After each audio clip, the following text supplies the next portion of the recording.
Last year, I was teaching in grade 6 and we were doing a unit on natural disasters, and they had to design a house that was self-sufficient. Quite a few people built the standard house, and yet others took it and learned how motors worked, asked about how turbines would work, how they could generate certain amounts of electricity. During an inquiry lesson, behaviour management has its challenges if you've got students that have no concept of how to access the problem. Students up out of their chairs, they're walking to other tables, they're moving around the room, and it looks chaotic, but in actuality, when you're in the classroom, it's a very productive and functioning and cohesive unit. This is the Pedagogue-cast, the education and pedagogy podcast dedicated to unpacking different research that impacts the way students learn and the way we teach them. G'day, I'm Justin, a maths teacher and co-founder of Maths Pathway, and with me is an absolute expert on everything education, Staś. Hi everyone, and hi Justin. Today is episode 1 and season 1 of the Pedagogue-cast, and we're going to be talking about how much problem-based learning should we be doing with our students? It's such an interesting question. And Staś, now I know you've read an astounding number of papers, books and research on all sorts of different aspects of pedagogy and cognitive science. And I'm familiar with your work through the Education Bookcast, which is that podcast that you've hosted and created that's so well regarded that even international communities of researchers sing its praises online, which is where I came across it in the first place. So I have a question for you. These ideas about, problem-based learning, inquiry learning and so on, where do they actually come from? That's quite a difficult question, actually, and quite a pertinent, interesting question as well. I'd say there are two answers to this. It depends on if you want to know the short-term answer or the long-term answer. So the longer-term answer, you can go all the way back to the Enlightenment, at least, maybe more. But oh, wow. With Jean-Jacques Rousseau, he wrote a book called Émile, which was very influential about a child who was taught by their environment, meaning that they weren't actually taught directly by anybody, but they just learned things from stuff around them. This is very influential. There are a lot of people from sort of the Enlightenment kind of time, a bit later in the early 19th century, who got into this. Think people like Joseph Priestley, Thomas Day, Erasmus Darwin. And then later, at the beginning of the 20th century, you had people like John Dewey and William Herd Kilpatrick, the inventor of project-based learning, actually, which we'll be talking about shortly. So this is all historic stuff. You could say that it comes from there. But in practice, when you look at teachers and you think, what are teachers actually encountering? Realistically, they're watching videos on the internet or they're being shown things by their friends. And what that means is that we've got to identify modern people on the internet who are talking about these things. There are two people for me who really come to mind there. One of those is Sir Ken Robinson and one of those is Sugata Mitra. Oh, wow. As an Australian teacher, at least, Sir Ken Robinson's TED Talk and one of Sugata Mitra's ones were both played to me as a teacher by my principal. Like at the start of school year, they'd play it for the whole faculty. Like they're very, very much incredibly influential. Certainly I would have drawn inspiration from myself as a teacher. Maybe we should have a listen to some of what they have to say. Absolutely. I mean, you being shown that by your school shows clearly what they think of it, that clearly it's inspired them. I'm sure many people have heard it before, but it's worth to have a little reminder. So let's listen to that.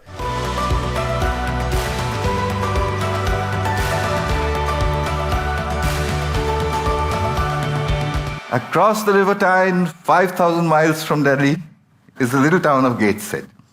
In Gateshead, I took 32 children. I made them into groups of 4. I said, you make your own groups of 4. Each group of 4 can use one computer and not 4 computers. You can exchange groups. You can walk across to another group if you don't like your group, etc. You can go to another group, peer over their shoulders, see what they're doing, come back to your own group and claim it as your own work. The children enthusiastically got after me to say, now what do you want us to do? I gave them 6 GCSE questions. The first group, the best one, solved everything in 20 minutes. The worst, in 45. They used everything that they knew. News groups, Google, Wikipedia, Ask Jeeves, etc. The teachers said, is this deep learning? I said, well, let's try it. I'll come back after 2 months. We'll give them a paper test, no computers, no talking to each other, etc. The average score when I'd done it with the computers and the groups was 76%. When I did the experiment, when I did the test after 2 months, the score was 76%. There was photographic recall. inside the children. I suspect because they're discussing with each other. A single child in front of a single computer will not do that. I have further results which are almost unbelievable of scores which go up with time. Because their teachers say that after the session is over, the children continue to Google further. Now, I don't mean to say that being wrong is the same thing as being creative. What we do know is, if you're not prepared to be wrong, you will never come up with anything original. If you're not prepared to be wrong. And by the time they get to be adults, most kids have lost that capacity. They have become frightened of being wrong. And we run our companies this, by the way. We stigmatize mistakes. And we're now running national education systems where mistakes are the worst thing you can make. And the result is that we are educating people out of their creative capacities. Picasso once said this. He said that all children are born artists. The problem is to remain an artist as we grow up. I believe this passionately, that we don't grow into creativity, we grow out of it. Or rather, we get educated out of it. We need to radically rethink our view of intelligence. We know 3 things about intelligence. 1, it's diverse.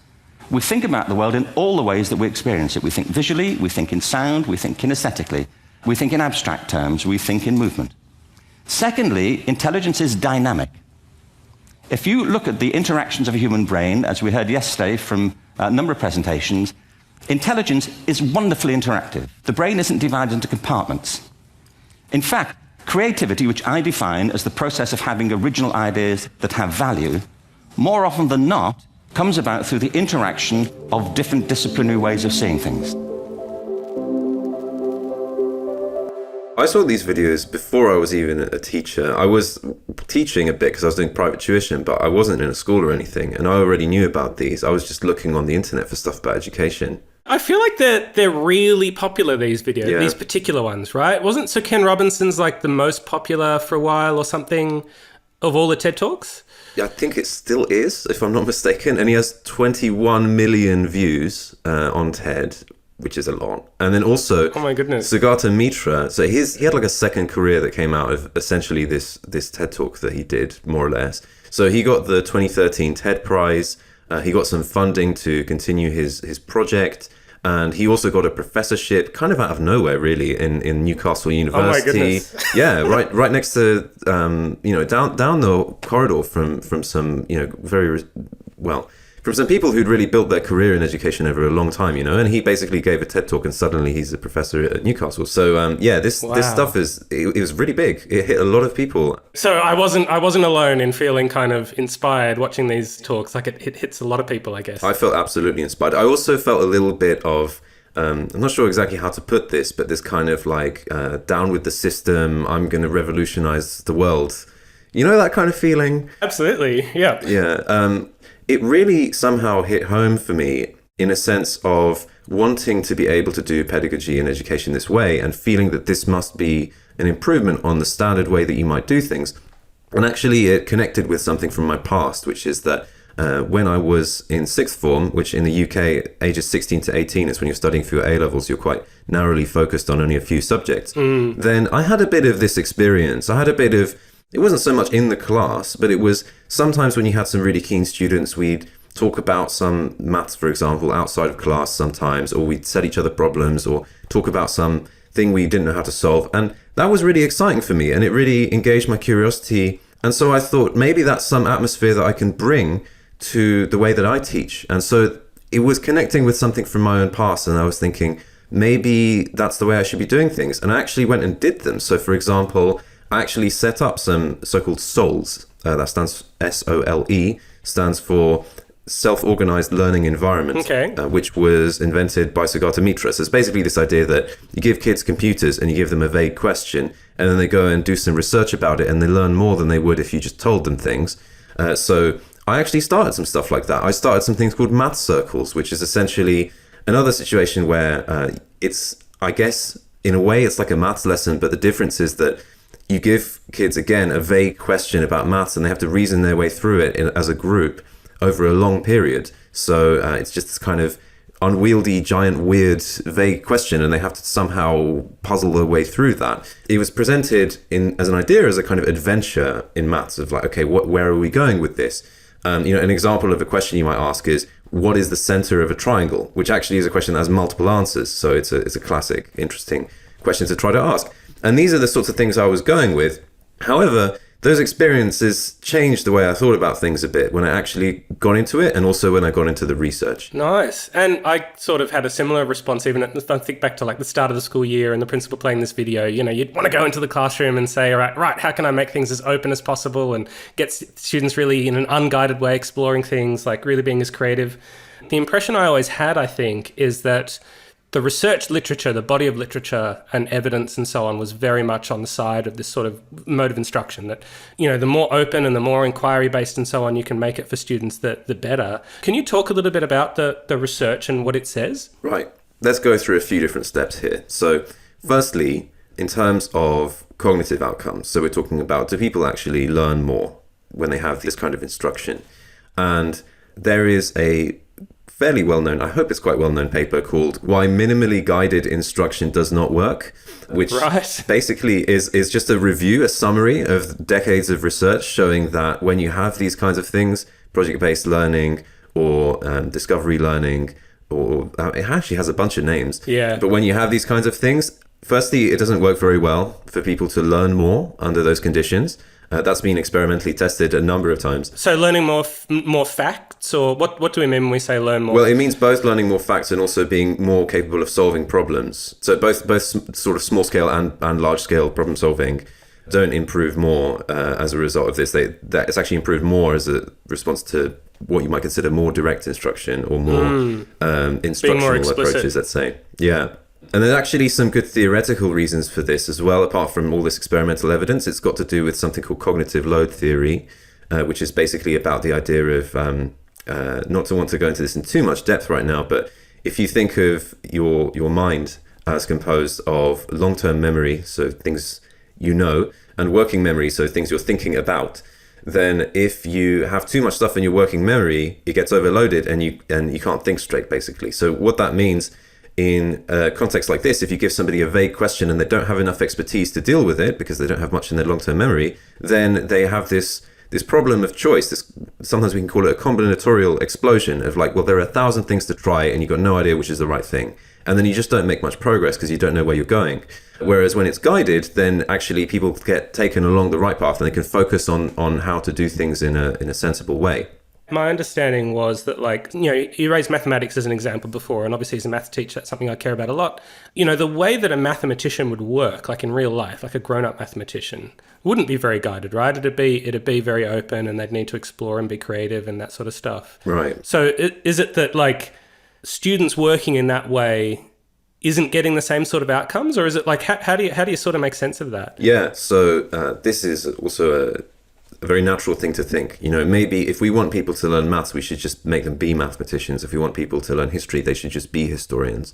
But the reality is a mathematician or a historian or whatever specialist always has lots and lots of knowledge that they've built up over a really long time. It turns them into a different kind of person in that context. A mathematician, because they know all this different maths, they're guided internally. It's like they don't have a teacher on the outside, but they have someone on the inside, right? Their own expertise to guide them through these problems. And when you don't have either, when you don't know anything about the field or very little about the field and nobody's guiding you on the outside, then basically you're lost.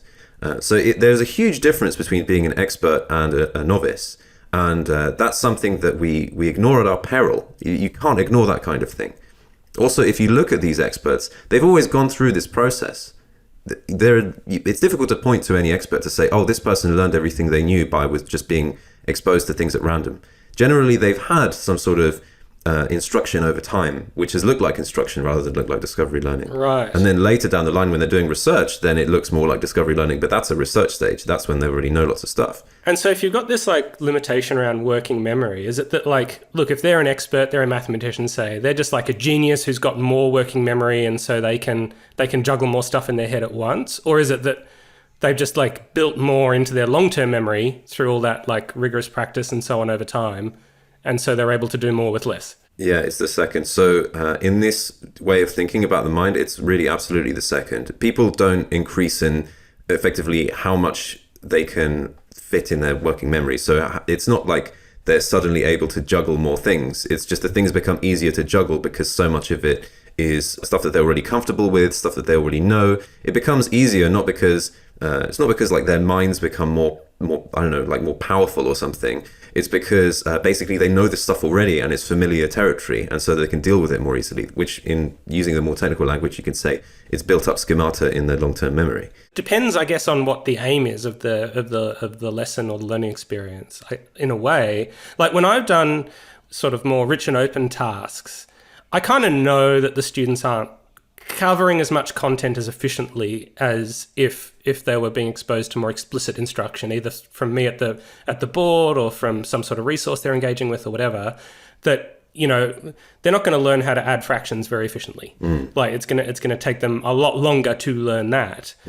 But if I think about like what my actual learning intentions were when I was teaching those sorts of lessons, it would have been more about students' emotional outcomes and about like their general problem solving skills and their general attitude toward mathematics as a whole. Yeah. Like, did the research look at that, or is it only looked at, look, how do they do on exams?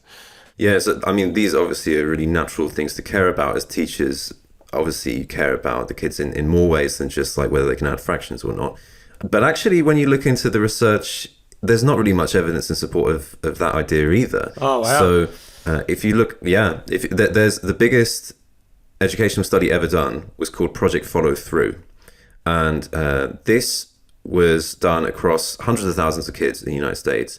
And it was just showing, using lots of different approaches. So they had something like called direct instruction, which is very, very scripted. It's like what the kids will learn is scripted. Sometimes what the teachers will do is also scripted. It's very, very guided in many ways as one extreme. And then you had all kinds of different things which you might think of as constructivist or discovery or problem-based or project-based. You know, you had all these kinds of things on the other side. And sometimes they were explicitly there to increase students' what you might think of as their emotional outcomes, for example, their self-esteem and so on. So there was one called Open Education that I remember. Anyway, so when you look at the cognitive outcomes, as I said, then these sort of discovery-based ones did the worst, basically. They actually performed worse than controls. So putting this in a school did worse than what the school was in the first place. Oh, wow. But then when it comes to the emotional outcomes, they also performed worse than controls. So it's better to have normal school. Yeah, as in when you look at, for example, self-esteem was worse for kids who went through the discovery learning stuff than for kids who just went to normal school.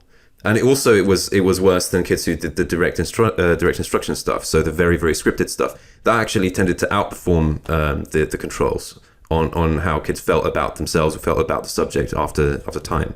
So, I mean, perhaps it's surprising, but the evidence is certainly there because we're talking about a huge data set here. This is the largest study ever done in education. Wow. I mean, it feels very counterintuitive almost, right? Like, in a sense, the whole, like, do they do better on exams? Like, what's their actual cognitive outcomes? Like, it's surprising, but I can sort of get my head around it. I can sort of work out, yeah, that kind of makes sense. Like, why it might be, you know, you might be suffering too much opportunity cost or whatever. It might be less efficient. I think when it comes to intuition, right, what people probably are thinking is, like, if I get these kids to do exactly what I say, it's oppressing them and it's taking away their freedom. And I think that's what people feel. That's what I feel. I really don't like telling people what to do.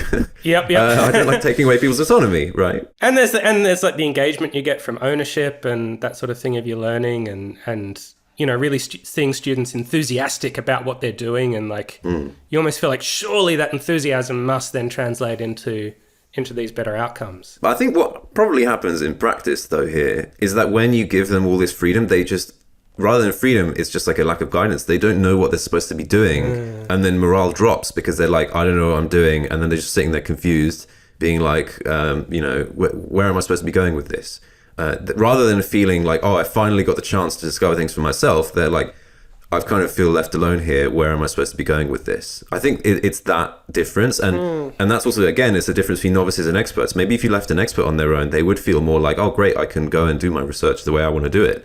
But, you know, children aren't professional mathematicians, so it's different. Right. I wonder if this may not be terribly analogous, but it reminds me a little bit of like the Karate Kid, you know, the whole like wax on, wax off, paint the fence sort of stuff, where it's like, you know, it's not terribly motivating and you know, the kid's like, why am I doing it? But you almost get a sense that they come out the other end of that experience with then the skills to be able to work more like an expert later, like being able to fight in the karate match or whatever. But if I think about like what sort of effect is that experience going to have on the self-esteem, it almost feels like it'd be positive. Like you view yourself more positively because you've gone through this hard work to acquire a valuable skill that you can then draw upon when needed. Yeah, absolutely. Even if it's not necessarily like engaging at every stage along the journey. Does the research say much about like the mechanisms there, like it does with the cognitive outcomes?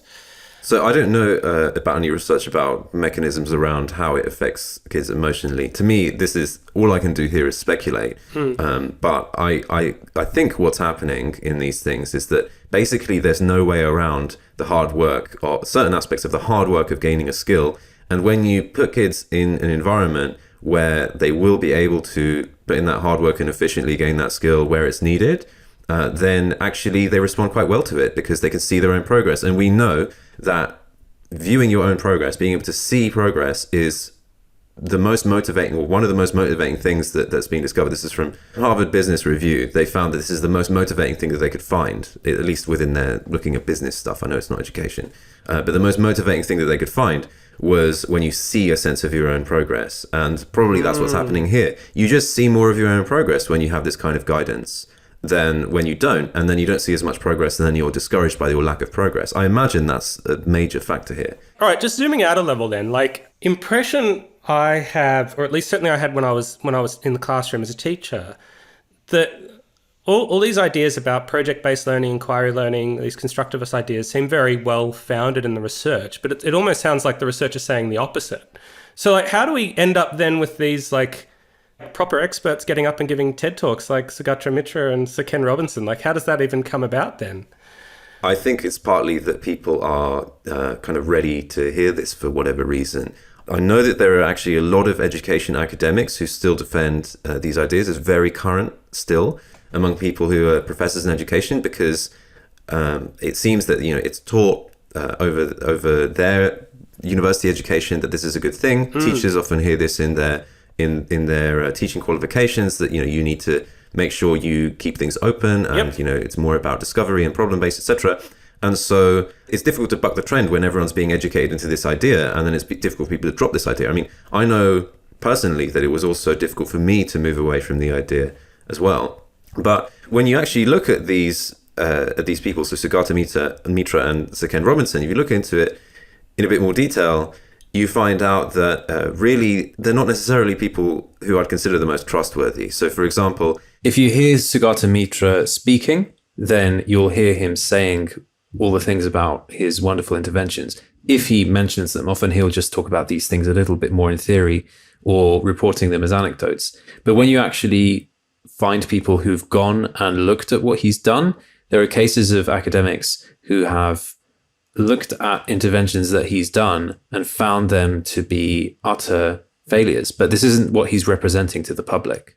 And then when it comes to Sir Ken Robinson, he doesn't really have much experience of education. And if you really pay attention to his talk, his really famous talk, Do Schools Kill Creativity, he's mostly just telling jokes.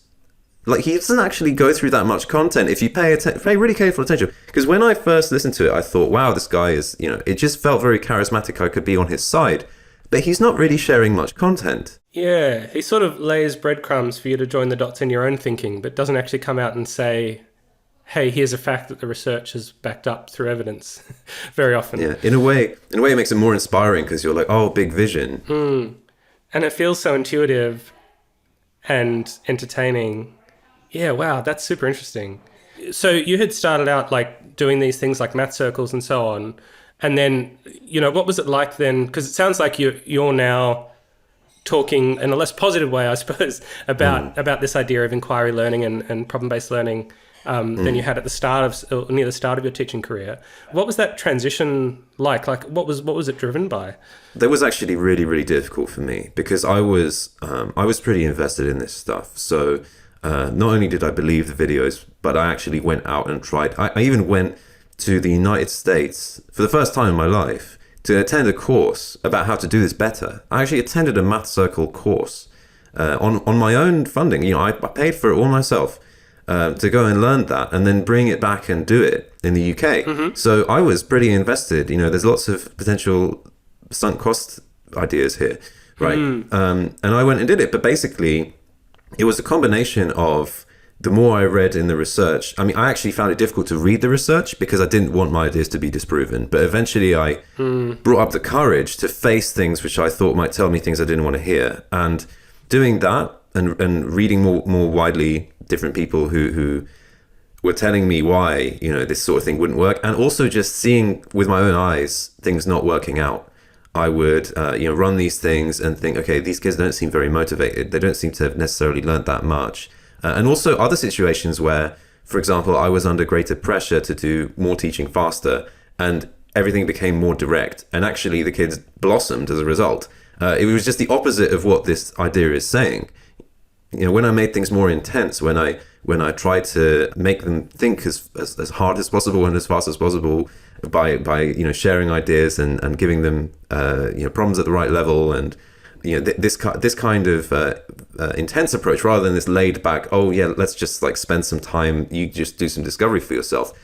There was a clear difference in my own experience of which one was working better alongside what the stuff I was seeing in the literature. But it was really hard for me to make that transition. It was actually very painful in a way, cognitively or emotionally, to think wow, how wrong I've been. It was a difficult thing. It was an emotional thing to be able to face something that I had been so invested in and turn around with my idea and think, well, actually, that's not how it is. And I need to be thinking about these things differently. Wow. So you've got I guess a more balanced view now. Would you say does that mean the pendulum swung all the way from one direction to the other? Or is there... Yeah, it did.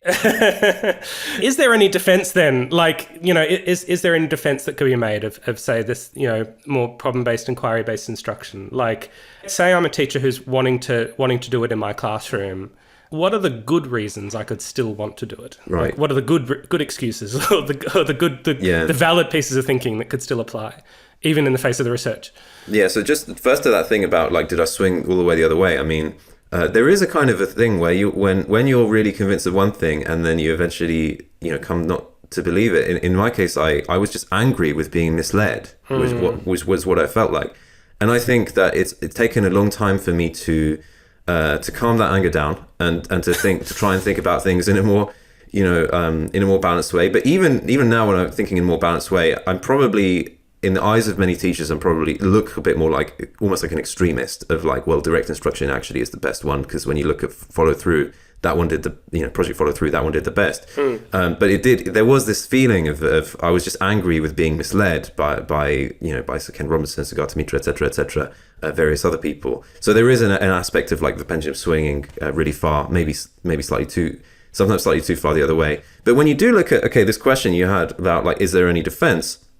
Well, it's actually quite hard to pick things up now, because we've already said, cognitively it's not helping, right? And emotionally it's not helping. So how many more things do you even look at from there? It might be that there's some affective thing, some emotional thing that just hasn't been measured and that people haven't investigated that it's good for. But this is, maybe it's too difficult to measure or something. But this is kind of clutching at straws. I mean, surely there are so many people who want this to be true. There are so many people who promulgate this idea. There's so much research that's gone into this. Why hasn't that been discovered yet? Possibly. I reckon, couldn't it be that there's some aspects of cognitive stuff and some aspects of the sort of mindset and attitude you have toward it might not have been measured, right? If I'm a student getting that semi-regular experience is something more open. I feel like a lot of students end up with the quite incorrect idea that in maths there's a correct step one. You've got a problem and there is one and only one correct step one, and you need to find it, or you should know it already, and just away you go. And in fact, the higher up you get in mathematics, the less that becomes true. You sometimes you just need to have the confidence to be able to play around and say, let me explore where this takes me if I go in one direction or the other. Possibly students could pick that up. But then the other thing I was wondering about is the idea of something sorry to bring it back to mathematics so often, but I think it's particularly poignant there. An analogy I heard Dan Finkel talk about once was about soccer. He was saying like football, I think you would say. Yeah. If students are going to soccer practice and soccer drill, they're learning to kick a ball straight, they're learning to field a goal, they're learning to do all the individual skills by drilling them, and they're learning them by drilling them a lot more efficiently than they would by playing a game. But every now and then they've still got to play a game so that they know they get what the whole point of the drills are. Like, Yeah. Otherwise it doesn't really give them meaning. Like, I don't know, these things might be harder to pin down empirically. What are your thoughts about those two points? There's actually some research that's relevant to what you're saying. Okay, yep. So there is some stuff around that. So there is quite a lot of research out there about word problems, specifically worded problems in maths. Yep. Right. So that research is really strange. When you look into it, it just comes out with stuff I didn't expect anyway. What happens a lot of the time, and this happens across every country that people have looked in, so this is, a pretty international thing. Okay, so here's an example question. On a ship, there are 20 sheep and 5 goats. How old is the captain? Right, and kids, or no, maybe there will be like 30 sheep and 5 goats, right? 30 sheep and 5 goats, and the kids say 35. Right, together randomly. If it was 20 and 5, yeah, they would say maybe 100 sometimes, right? Exactly, but 30 times 5 is too big to be a person's age. they've quote unquote learned maths because, okay, what I have to do is I need to strip out the entire context because that's just fluff, and then smash numbers together until I look at the teacher's face and they look approving.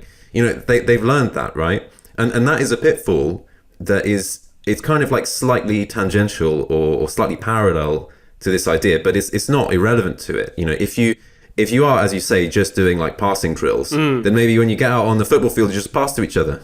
And you forget that you need to score a goal. That might be the analogy. And here it's a weirdly cultural thing about school that kids sort of learn. Okay, what's maths? It's smashing numbers together, right? So let's smash them together, right? So there is that aspect of it. I don't know if or certainly not frequent or making discovery learning the core of what you're doing is going to solve the problem. But there needs to be some level of like trying not to be too formulaic about what you're doing. Trying to be like, hey, I'm asking you a real question. I'm actually asking you about a boat. The answer is I don't know how old the captain is.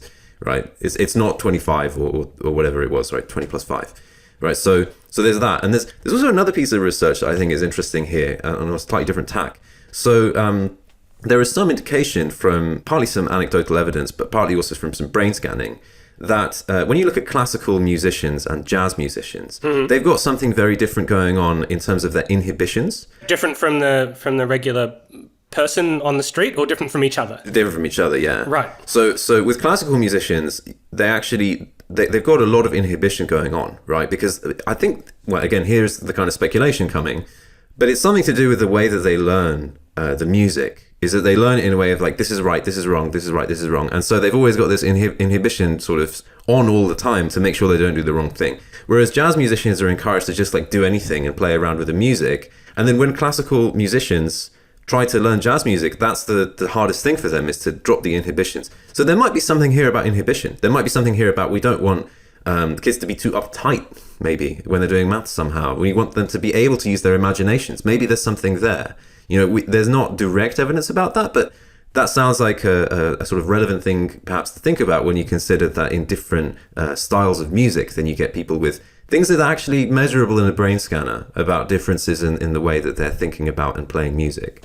So if I can try and, summarize how my thinking is now sort of shaped as a result of this conversation, I would say that, if I'm a principal of a school and I'm considering going to a full-on project-based learning, inquiry learning approach. Like everything's going to be open, everything's going to be just driven by authentic problems, and the students are going to, be minimally guided.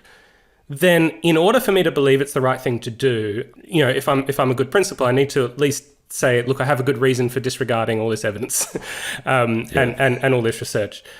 Whereas I think if I'm a classroom teacher and I'm wanting to do, say, a small dosage of this, so maybe one lesson a fortnight that's a little bit more rich or open, then that might be okay, provided I'm not fooling myself into thinking that the learning objective here is going to be that straight up cognitive stuff, or is going to be like an affective measure like student self-esteem. I need to have something else in mind that could plausibly fit with the evidence and that also makes sense to me and something I can focus on. So an example might be the stuff about inhibition.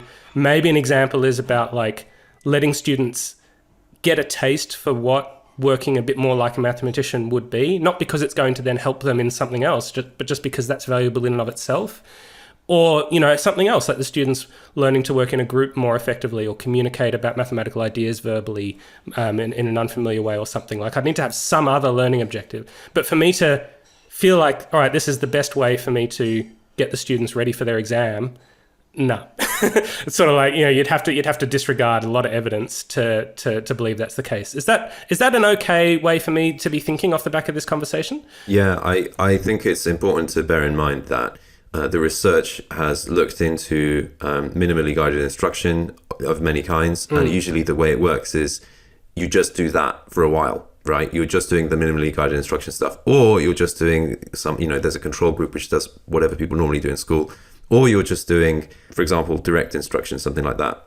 It's more complicated than that. The world is more complicated. Education is really hard to do research on and understand, partly because of how many variables there are. If you think about it in terms of cooking, it's as if you said, well, what happens if I eat only ice cream? Or what happens if I eat only chocolate sauce? It turns out only eating ice cream is better than only eating chocolate sauce. Maybe, I don't know, whatever, right? I'm making up this analogy on the spot. Maybe the best is to have like a scoop of ice cream and a little bit of chocolate sauce, and maybe that makes it even tastier. Like, it's difficult to, we don't have very many experiments which are like, well, we did like 90% direct instruction and 10% like low guidance activities. And then maybe that turns out to be better, and I think you're right in saying that you can't, like, if you consider discovery learning to be like the core of where you're going to learn the material, that's just not going to work at all, and that's like well demonstrated. But maybe it has some value. You do have to have reasons for doing it, which aren't like, well, they're going to learn loads when they do this. It's got to be slightly different than that, or learn loads of content when they do this. It might be that it's this, like a smaller mixture of it could have these other benefits that you're mentioning. There's no research not really enough research to make a conclusion on it one way or the other. You've got to use your professional judgment on some level. But yeah, I wouldn't want to say never do discovery learning. Like, this is the thing that maybe I would have said some time ago, like never do discovery learning, because I was angry about being lied to, essentially. But now I would say, yeah, okay, maybe there is some value in doing it occasionally, but if you make it the core of what you're doing, the kids aren't going to be happy with it and it's not going to work. So don't make it the core. Just don't make it the central thing you're doing.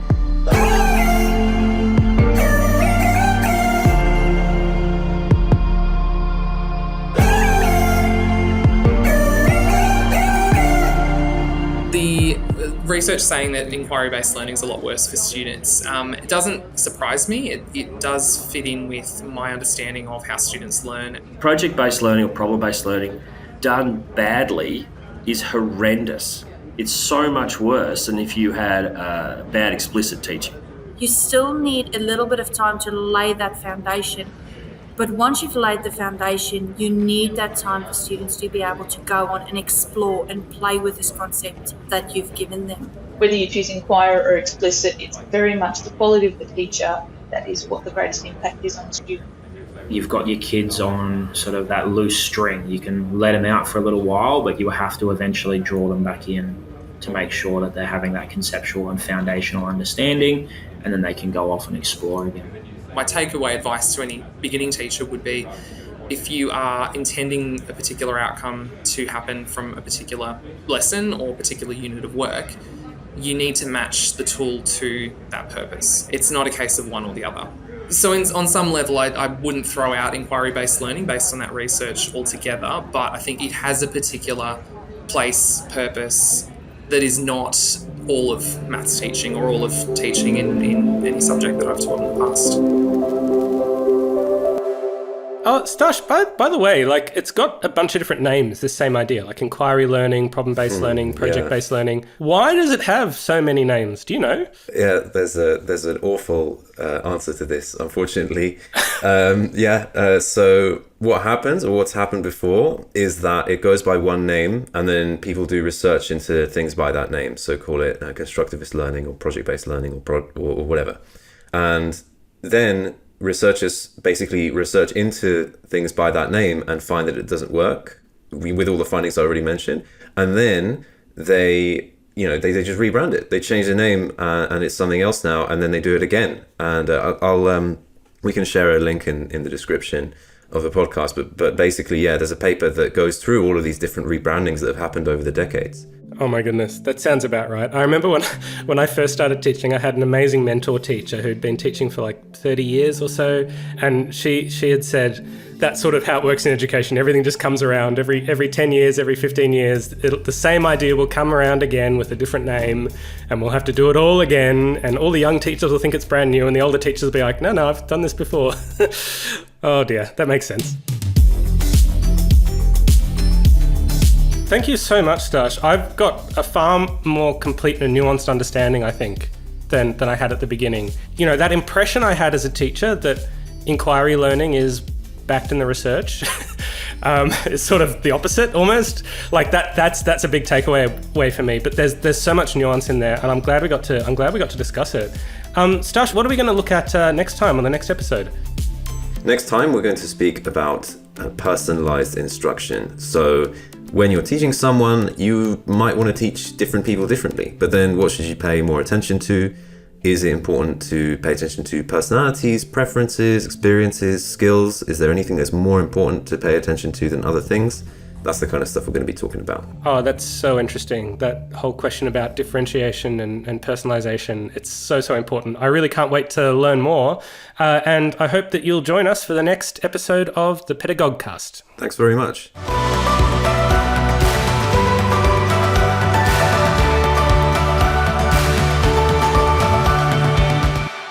Hello everyone, Staś here. I just wanted to say something before we signed off. After finishing recording when we were into post-production, we actually did discover a little bit of research which did have some blended approaches, so a little bit of discovery learning followed by a more didactic approach. And what we saw in that was some promising results, that it seems in some cases that this can increase children's ability to transfer their learning, meaning to use what they've learned in new situations. It's still early days. We've only seen a little bit of this research so far, and so we'd like to look into it further before we cover it in detail, but hopefully at some point we'll be able to get something out to you so you can hear more about that. Anyway, I hope you enjoyed that episode, and we'll see you in the next one. This episode is powered by the Education Bookcast and Maths Pathway. Learn more about true differentiation at mathspathway.com.au.